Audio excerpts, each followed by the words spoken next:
Liberando sus frenos.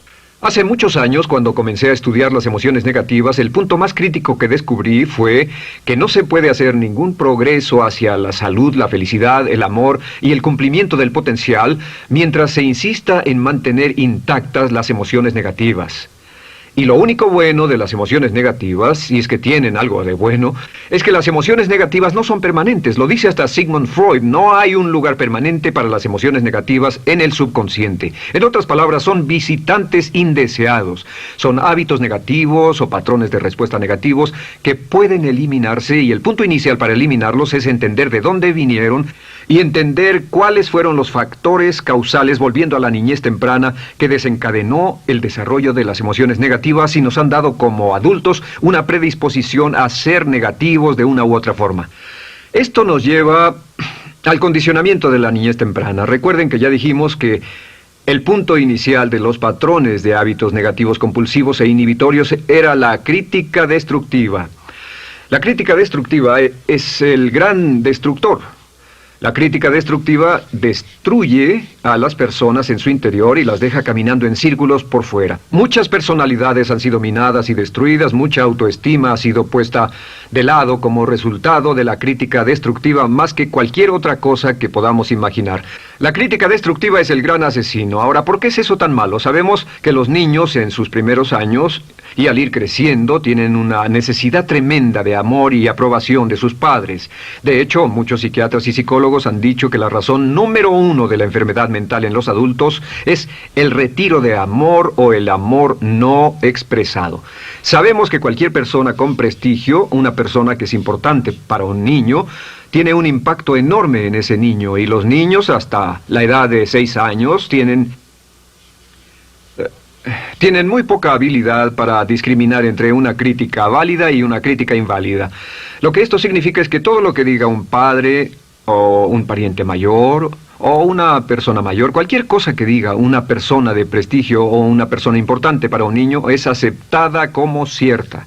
Es aceptada como una representación válida de la realidad.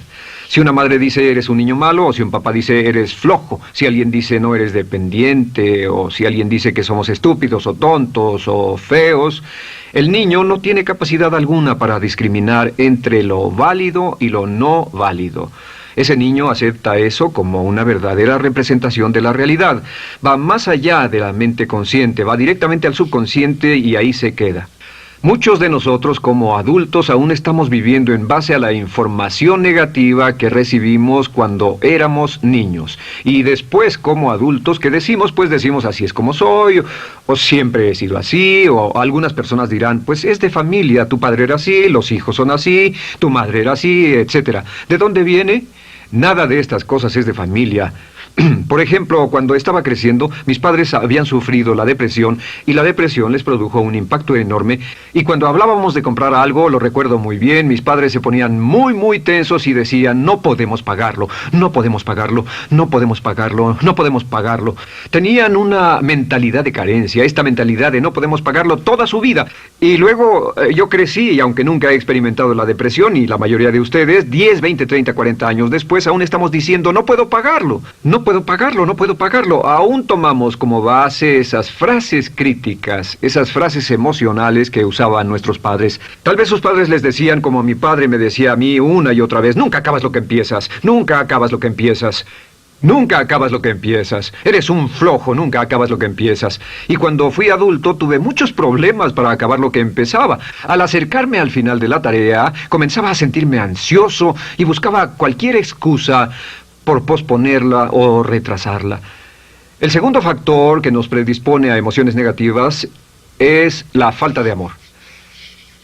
Sabemos que las personalidades de los niños se desarrollan al grado en que reciben una alta calidad y una alta cantidad de amor de sus padres. Existe una relación de 1 a 1 entre la cantidad de amor, la calidad de amor y una personalidad sana. Ese amor negado o la privación de amor es la causa clave de la infelicidad, la negatividad y la enfermedad mental en los adultos. Para que un niño se sienta realmente amado, el niño debe tener padres con buenos conceptos, y la mayoría de nosotros tuvimos padres que fueron víctimas de sus padres, que a su vez fueron víctimas de sus padres. Un escritor famoso dice que todo el mundo es víctima de una víctima. Todos son víctimas de víctimas. Nuestros padres quisieron criarnos de la mejor forma posible, pero ellos mismos fueron víctimas de víctimas. Y para que un niño se sienta realmente amado, deben existir 3 condiciones. La condición número 1 es: los padres deben amarse a sí mismos. Los padres deben amarse a sí mismos. Recuerden, nunca le podrán dar más amor a otros que el que sienten por sí mismos. Si no se aman a sí mismos, no pueden amar a sus hijos. Si tienen un poco de amor por sí mismos, deben difundirlo en sus hijos. Si tienen poco amor por sí mismos y es absorbido por sus esposos, entonces, a veces, aunque deseen amar a sus hijos, no tienen amor que darles. Sus padres querían amarlos y en muchos casos no tenían amor para darles. Y eso es porque nunca lo recibieron cuando crecieron. El segundo requisito es: los padres deben amarse mutuamente. Para que un niño crezca sintiendo confianza en sí mismo, crezca sintiéndose amado, a salvo y seguro, debe crecer en un ambiente donde los padres se amen. No hay nada que le dé más temor a un niño que crecer en un hogar donde los padres peleen entre sí, donde los padres no se amen, donde haya dificultades, porque el niño siempre tiene una tendencia, primero que nada, ser una víctima, pues al niño se le grita y se le vocifera, y entonces cree que la razón por la que mamá y papá pelean es su culpa. Ahora, una investigación interesante: como hay muchas familias de un solo padre, la investigación interesante muestra que cuando uno de los padres se va como resultado de una separación o un divorcio, los niños que quedan invariablemente están convencidos de que la razón por la que el otro padre se fue se debió a algo que él hizo. Y es importante que si un matrimonio o una relación va a terminar y uno se va a ir, que el padre que se quede les diga a los niños una y otra vez que la razón por la que la relación no funcionó no tuvo nada que ver con ellos. Solo tuvo que ver conmigo y con papá, conmigo y con mamá. No tiene nada que ver con el niño. El niño necesita oírlo muchas veces antes de que se sienta confiado y seguro. Y por supuesto, siempre es mejor que un niño sea criado por un padre que lo ama que por 2 padres que no se aman. Una tercera condición que debe cumplirse si no quiere que exista la falta de amor es que los padres deben amar al niño. Los padres deben amar al niño. Bueno, esto parece muy obvio y muy lógico. La verdad es que, y esto es lo más difícil para usted y para mí como adultos, que ni siquiera lo pensamos, que es posible que nuestros padres no nos quisieron. No porque no lo intentaran, querían amarnos y tenían la intención de hacerlo, desde luego, etcétera, etcétera, pero simplemente como tenían conflictos mutuos y problemas sin resolver con sus padres, y sufrieron la guerra y la depresión, tenían que hacer carrera y otras responsabilidades, nunca lo lograron totalmente. ¿Entienden? Esa fue la dificultad. Lo deseaban, pero nunca lo lograron. La única forma en que puede amarse a un niño es pasando una gran cantidad y calidad de tiempo con el niño. Tiempo en gran cantidad y calidad con el niño. 10 minutos al día no bastan. Los niños se consideran valiosos según el grado en que las personas más importantes en su vida pasen tiempo con ellos. Si las personas más importantes en su vida, sus padres, solo pasan poco tiempo con ellos, los niños concluyen que la razón para ello es que tienen muchos defectos, que hay algo esencialmente malo en ellos y que por eso sus padres no pasan más tiempo con ellos. Los niños no piensan con la razón, lo hacen en forma emocional. Solo piensan: mi padre está aquí, me ama, y si no pasa tiempo conmigo, él o ella no me aman. Y si cualquiera de esas 3 condiciones existió o más cuando estaba creciendo, los padres no se amaban a sí mismos, o no se amaban mutuamente, o tal vez no lo amaban porque nunca lo lograron, aunque querían, entonces usted debe haber crecido en conjunción con la crítica destructiva que se llama culpa. ¿Y qué es la culpa? Pues simplemente la culpa es un sentimiento de no valer mucho. ¿De dónde sacamos este sentimiento? Lo obtenemos cuando continuamente gente importante nos critica en nuestra vida y simultáneamente no nos dan el amor que necesitamos. Sentimos que no valemos mucho o que no valemos nada. Y un sentimiento de culpa nos lleva a un sentimiento de falta de mérito, falta de valor y culpa. Y esa culpa, ese sentimiento de falta de mérito, es el mayor problema del siglo XX, la principal fuente de enfermedad mental. Es la fuente principal de los problemas en las relaciones, la fuente principal de enfermedad psicosomática, la fuente principal de la mayoría de los problemas que afectan a nuestra sociedad. Es el profundo sentimiento de culpa y falta de mérito que se expresa o se esconde en los pensamientos o en la actitud: no valgo suficiente, no valgo suficiente. No valgo suficiente. Ya hablamos de la autoestima y de lo importante que es. La autoestima significa me quiero mucho, me quiero mucho, me quiero mucho, me quiero mucho. Las personas que han sido criadas con críticas destructivas durante su vida no solo no se agradan a sí mismas, no sienten que sean lo bastante buenas para nadie, y en muchos casos están llenos de odio por sí mismos. Se odian a sí mismos, se autocondenan o se detestan. Y verán que esto sale en sus conversaciones y sale en sus relaciones con otras personas. Las personas que no se quieren a sí mismas, aunque quieran tener buenas relaciones, simplemente no son capaces de ello. Las personas que piensan que no son buenas para nada siempre lo hacen aflorar, siempre será un problema. Ahora, ¿cuál es la razón principal de la culpa? ¿De dónde viene la culpa? La culpa viene de 3 fuentes negativas: padres negativos, influencias negativas o religión negativa. Una de las 3. Cualquiera de estas 3 usa la culpa. De la culpa se valen y aprovechan, en especial los padres y las organizaciones religiosas, por 2 razones. Una es el castigo. La culpa se usa para castigarnos. Cuando estamos creciendo, el castigar es la forma más fácil de hacer que uno se sienta mal. Nuestros padres nos hacen sentir mal castigándonos físicamente o sermoneándonos o regañándonos. Y el castigo es una forma muy eficaz de irnos conformando o de conseguir que hagamos lo que los demás quieren. La segunda razón por la que se usa la culpa cuando se practica en forma consciente, y algunas organizaciones la practican así, es para tener más control emocional en especial, porque se puede controlar a una persona emocionalmente con culpa y manipular su comportamiento. Hay muchas organizaciones que usan la culpa como una herramienta de control y manipulación. Si puede controlar a las personas con suficiente fuerza y en forma emocional, puede conseguir su dinero, puede conseguir su tiempo, puede conseguir su compromiso, demandar sus recursos, etc. Muchas organizaciones usan la culpa para aplicar un castigo. Muchas organizaciones de caridad que se anuncian por televisión, en especial las de causas benéficas que involucran a niños o a personas incapacitadas, usan un sentimiento de culpa. A usted le va tan bien que debe sentirse culpable por estas personas que sufren. O envíenos algo de dinero y eso se encargará de su culpa por un momento hasta que lo incluyamos en nuestra lista de correo, etc. Y la culpa es un estándar. ¿Por qué se usa tan comúnmente? Pues primero que nada porque casi todos nosotros la tenemos en mayor o menor grado. Y número 2, es fácil. La culpa es fácil. ¿Por qué nuestros padres la usan con nosotros? ¿Por qué nuestras madres la usan con nosotros? Nuestras madres pueden controlarnos con la culpa en un cuarto repleto. Nuestra madre puede controlarnos a miles de kilómetros por teléfono.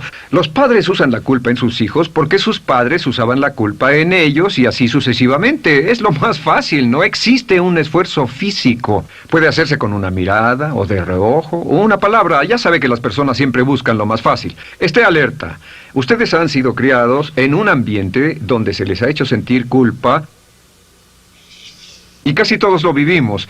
Debemos entender que la culpa es como una letrina o bacterias emocionales negativas que se colocan en la raíz de su psique o su subconsciente y activan todas las demás emociones negativas: furia, odio, envidia, resentimiento, frustración y duda, temor, etcétera. Las crea y las activa a todas. Y la forma para, en realidad, deshacerse del centro es exorcizarlo, extirparlo. Y es lo que vamos a hacer el resto de esta sesión. Primero, ¿cómo podemos saber si nos criaron con sentimientos de culpa? Bien, a esto le llamamos la manifestación adulta de la culpa. Manifestación adulta de la culpa. Puede saber, probándose a sí mismo, ¿cuánto de esto tiene? Número 1, la manifestación adulta de la culpa es que tiene sentimientos de inferioridad, sentimientos de inadaptabilidad y de no merecer las cosas. No siente que merezca que le pasen cosas buenas. Si una persona ha sido criada con crítica destructiva y se le hace sentir culpa, entonces cuando logra éxito, aún con un tremendo esfuerzo, tiene una tendencia terrible de sentir que no se lo merece. A esto se le llama, por cierto, temor al éxito. El temor al éxito es solo otra forma de decir que la persona que ha estado condicionada a pensar de sí misma como poco valiosa o no lo bastante buena, se siente muy incómoda cuando experimenta el éxito. Se siente muy tensa y a disgusto. Realmente si sienten demasiada tensión, comienzan a aspirar cocaína, a beber demasiado alcohol, se enredarán en comportamientos autodestructivos, tendrán una sensación tremenda de ansiedad, como si alguien fuera a descubrir algo de ellos. Hay un libro en la librería que dice, si me está yendo tan bien, ¿por qué me siento como un impostor? Tienen el llamado síndrome del impostor. ¿Alguna vez ha tenido éxito en algo y la gente ha ido a usted a decirle, vaya, hiciste un excelente trabajo, o eso es maravilloso, aunque haya sido muy duro para usted, y sintió que los demás iban a descubrir, siente como que, es decir, que iban a descubrir que realmente no es bueno, que solo fue un fraude, solo un accidente, y por supuesto es lo que dice, fue coincidencia, fue un accidente, la verdad, no sé ni cómo lo hice. Hacen todo lo posible por huir de ese sentimiento de inferioridad y de no merecer las cosas. Estén muy alertas. La segunda manifestación adulta de la culpa es la autocrítica destructiva. Hay una línea de un gran poeta que dice, aquellos a quienes se les hace mal, hacen mal a su vez. Los niños a muy temprana edad, a veces a la edad de 2 o 3 años, comienzan a menospreciarse, se desgarran, hasta se golpean y se castigan físicamente si se les critica demasiado. Siempre dicen el equivalente de no valgo suficiente o no soy muy bueno, y se castigan a sí mismos. Y la crítica destructiva es un síntoma real de un sentimiento escondido de culpa e insuficiencia. El número 3 es que, fácilmente manipuladas por la culpa, las personas pueden jalar sus cordones de culpa en forma muy simple. Realmente vemos que existen 2 tipos de personas en el mundo, los lanzadores de culpa y los receptores de culpa. Invariablemente, estas personas se atraen mutuamente. Y por supuesto el lanzador de culpa es la persona que se identifica con el padre que lanzó la culpa y el receptor es la persona que se identifica con el que atrapó la culpa. Pero los lanzadores y los receptores de culpa se unen, se equilibran perfectamente, se establecen y forman una nueva generación de lanzadores y receptores de culpa. Podemos decir que usted es fácilmente manipulado por la culpa, porque ha estado muy bien condicionado. Su jefe puede tirar de su cordón de culpa, una persona en un autobús puede tirar de su cordón de culpa, una sobrecargo puede tirar de su cordón de culpa. Esté muy alerta a esto. La cuarta manifestación de culpa es que usted la usa. Usa la culpa y culpa a otro generosamente. ¿Por qué?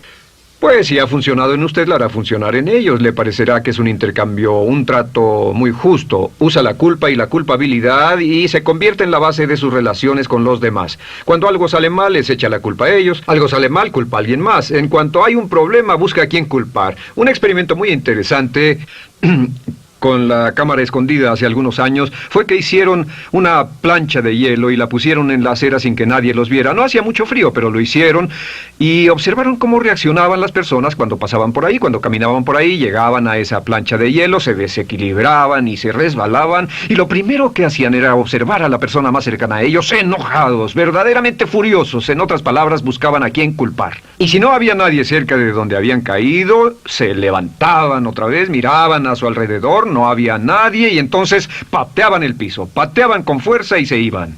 Nuestra tendencia natural cuando algo sale mal es buscar a alguien o algo a quien culpar, en especial si nos criaron con una culpa continua. Y la quinta manifestación es lo que llamamos lenguaje víctima.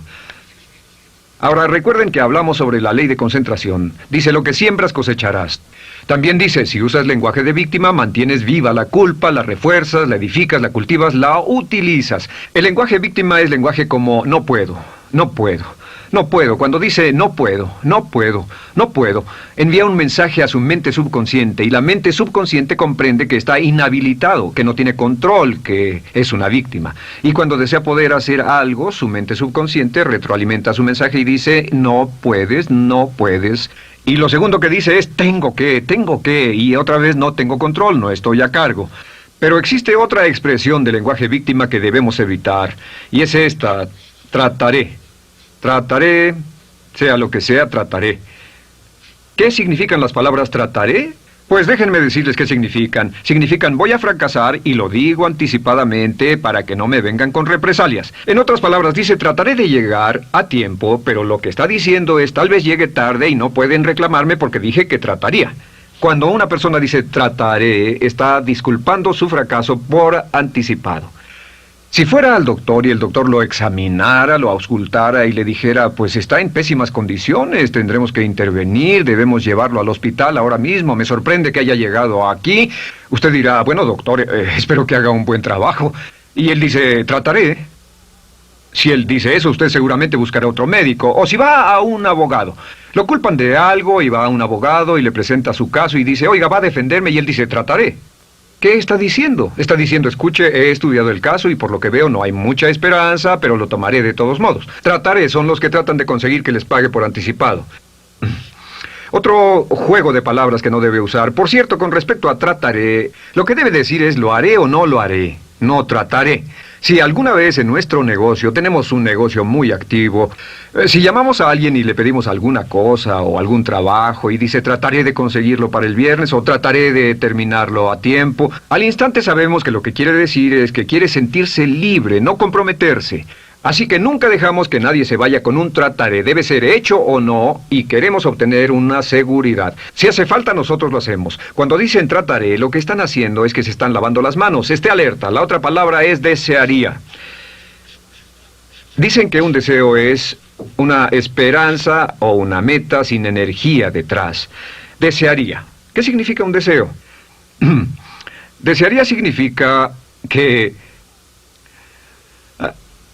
me gustaría tener algo, pero sé que nunca lo podré tener. Cuando dice desearía bajar de peso, ¿qué significa? Las palabras no dichas son, pero sé que no puedo. Porque no por las excusas que tiene y el metabolismo que tiene y los problemas, etcétera. Siempre hay razones por qué debe salir, etcétera. Desearía dejar de fumar, desearía estar en forma. Desearía, desearía, desearía. Cuando usa la palabra desearía, le muestra al subconsciente que esto es algo que no cree que le sea posible lograr o adquirir. Entonces el subconsciente descarta completamente esto como meta y no le da energía, ni motivación, ni impulso, ni deseo de lograrlo. Así que esté muy alerta al lenguaje víctima. Esté alerta a la expresión sí, pero. O lo haría, sí, pero. Alguien le dice, haga esto, y usted dice, sí, pero. La palabra pero, por cierto, es el gran borrador. Si una persona le dice, podría incrementar sus ingresos o incrementar su rendimiento, ser una persona mejor o más feliz o bajar de peso o lo que sea, no importa. Y usted dice, sí, pero. Lo que está diciendo es que está borrando toda la aseveración que ha dicho antes. Manda un mensaje a su subconsciente que dice, no hay posibilidad. Y no hace esfuerzo, no otorga energía, no ejerce capacidad alguna hacia el logro de esa meta.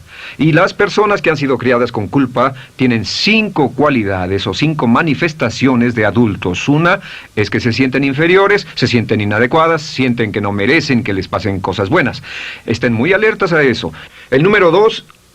se autocompadecen continuamente, usan la autocrítica destructiva. El número 3, usan la culpa y la culpabilidad en ellos y en otros. El número 4, son manipuladas por la culpa. Y número 5, usan lenguaje víctima. Así que, ¿cómo nos deshacemos de la culpa?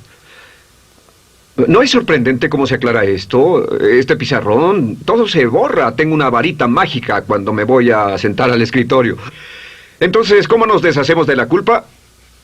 Para deshacerse de la culpa...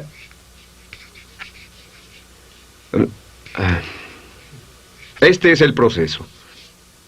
Tiene algunos pasos importantes. Número 1, el primero de la lista, elimine la autocrítica. Elimine la crítica autodestructiva. En otras palabras, nunca diga nada destructivamente crítico de usted mismo. No lo diga. Esta es la regla básica. El subconsciente acepta lo que diga usted como cierto, como un mandato. Así que no diga nada de sí mismo que no desee sinceramente que sea cierto.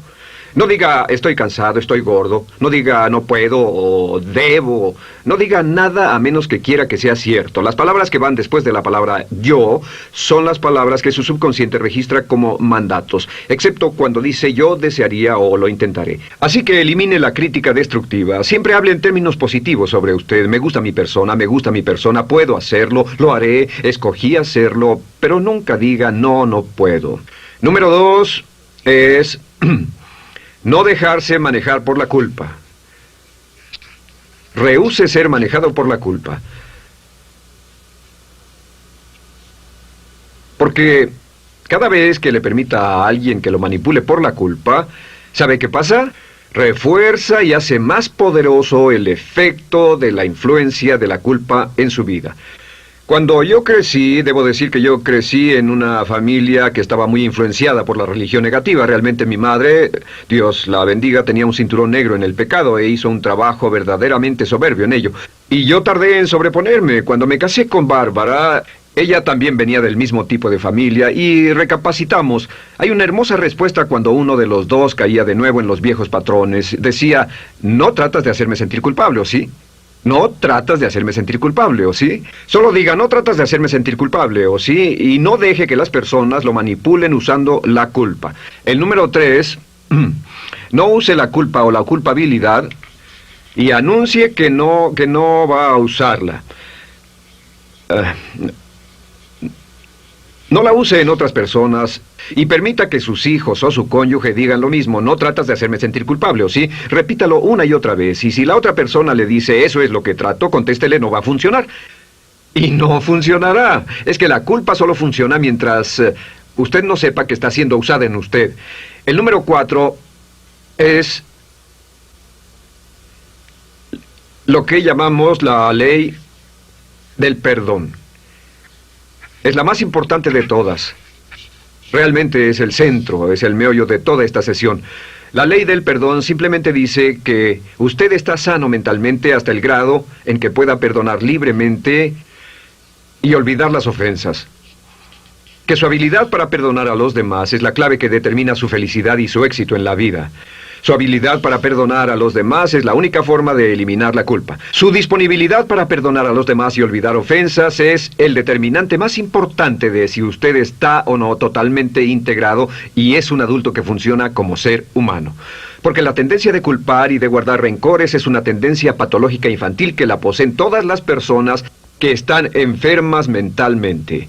La habilidad para olvidar, para perdonar libremente, es la marca del ser humano realmente iluminado. Ahora, acepte eso como real. Hay 4 personas a las que debe perdonar. Número 1, perdone a sus padres.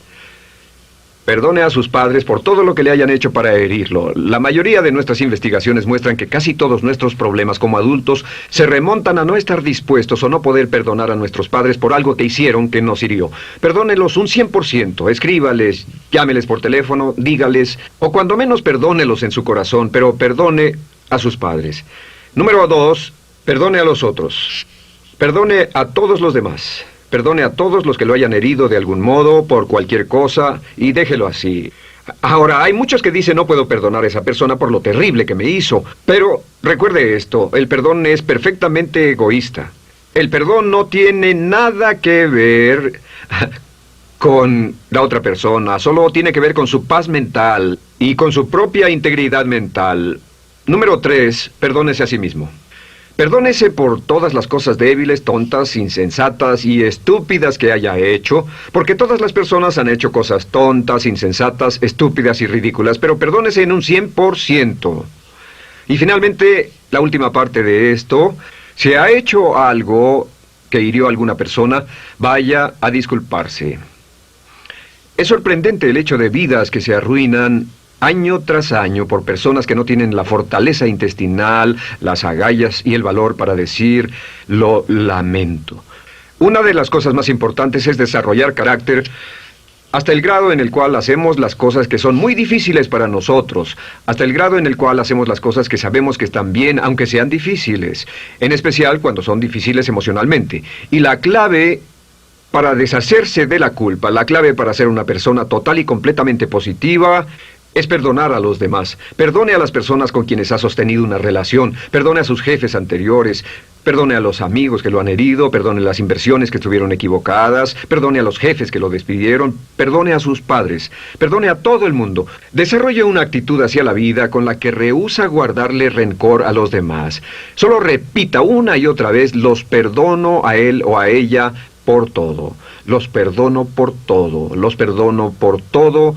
Y eso es todo. La clave para librarse de las emociones negativas es rehusarse totalmente a continuar con cualquier situación negativa. No olvide que es un acto muy egoísta, y será tan egoísta como usted quiera. El acto del perdón lo libera y libera a la otra persona y le garantiza que se moverá rápidamente hacia el cumplimiento de su potencial.